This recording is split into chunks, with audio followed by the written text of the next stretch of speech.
Right here in 1970, in September, where I am right now, erupted dramatically and continued to erupt all the way until January of 1971.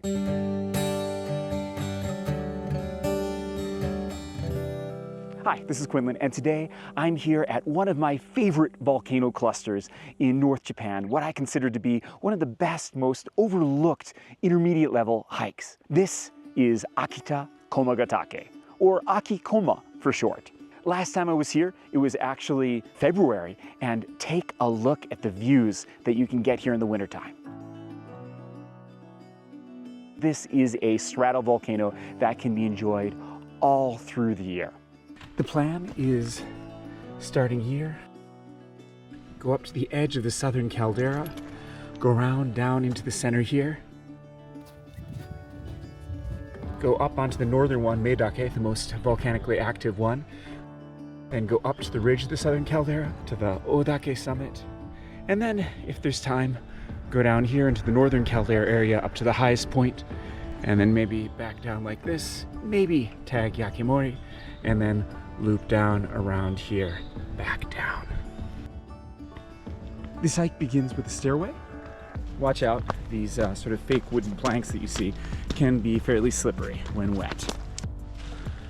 After just 4 minutes of climbing, the trail flattens out for a while. 20 minutes into the hike, it's still a rather gradual ascent.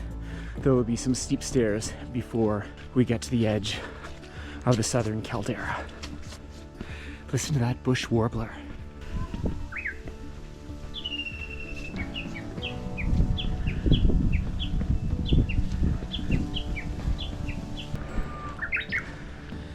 There's our first glimpse of Meidake.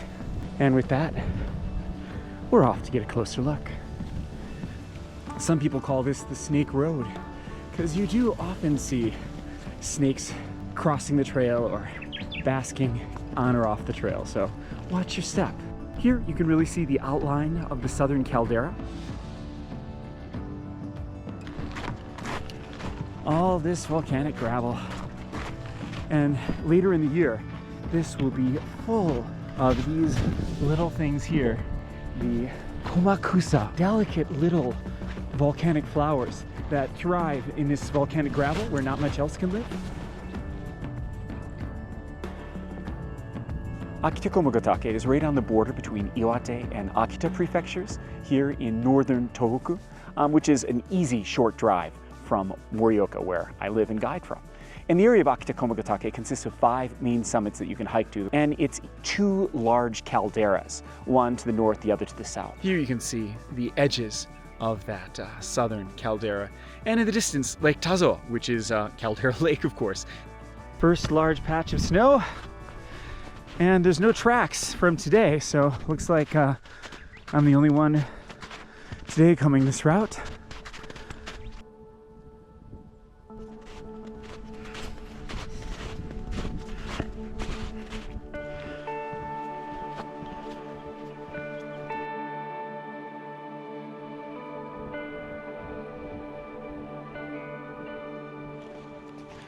I heard on the mountain grapevine, as it were, that there was a landslide up on this ridge up and to my right. So I'm gonna see if I can't scout that out. Wow, it does look like a lot of dirt came down straight ahead. You can see these big mounds of dirt up ahead.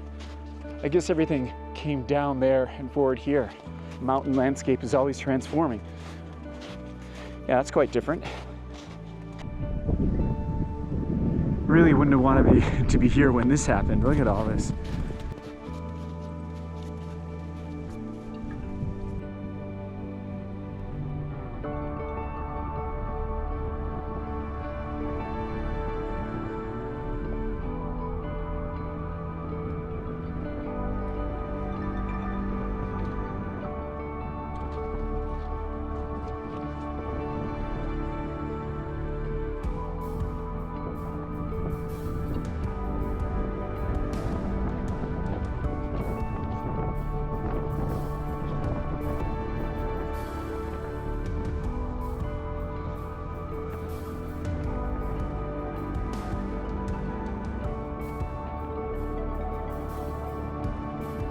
was right here in 1970 in September when where I am right now, this summit, Meidake, erupted dramatically.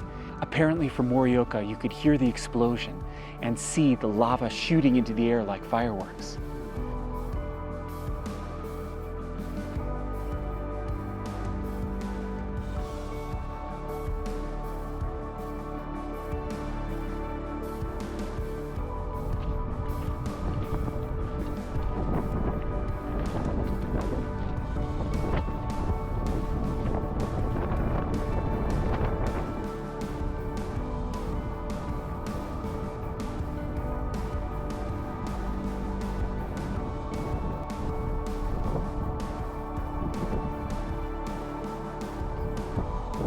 This part of the ascent from the west up to Odake is well, it's the only really brutal part because it's going up gravel and rock on a pretty steep trail for a while. It's the hardest part of this hike. And if you don't want to do this, you don't have to. There are a lot of routes around this area. That's what's nice about having 5 summits, and I can take you on a route where we just don't go this way.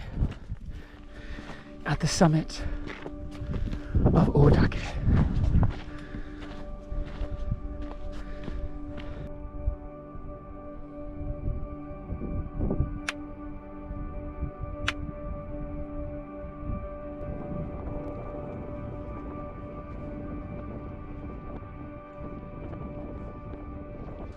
So I just came down from Odake here, and up this way is my favorite ridge walk, the horse's back. And down here in the cloud is Amida Pond. And what we can't see here is Onamidake, the highest summit. So I guess we'll go check that out. I think we got time today before it starts raining.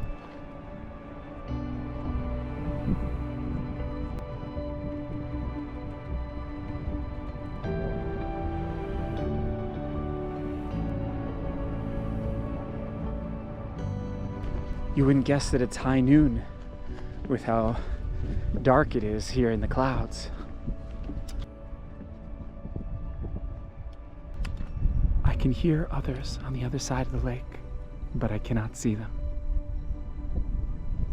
Do you hear the bells? Ah, and voices. But I will not meet them. They're walking the other side.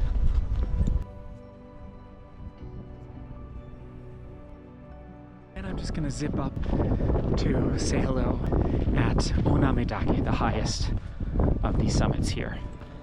Rocks give way to steps, and then you're at the top.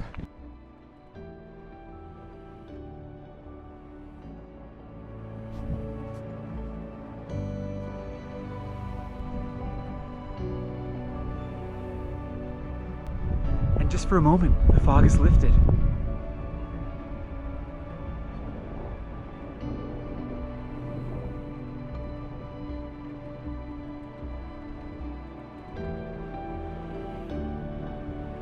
But I'm going back up to that same ridgeline to continue. This view right here, without the clouds, is like this.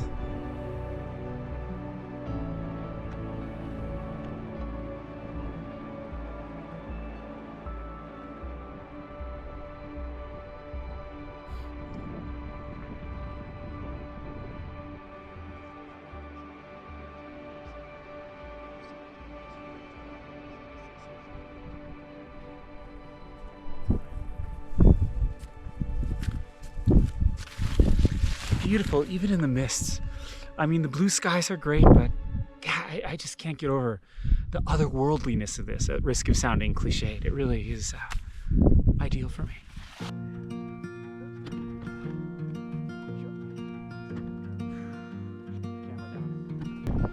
Ooh, pretty steep straight down right there.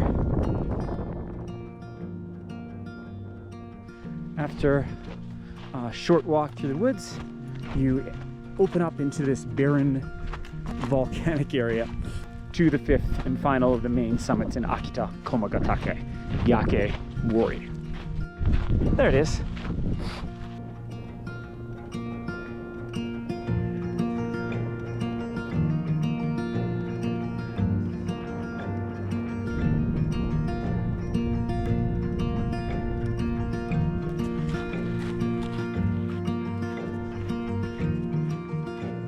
it's all downhill from here, as they say.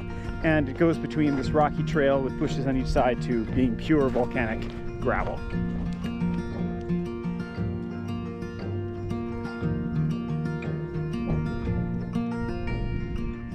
There's back where I went before. I've now closed the loop as I head back across the edge of the caldera.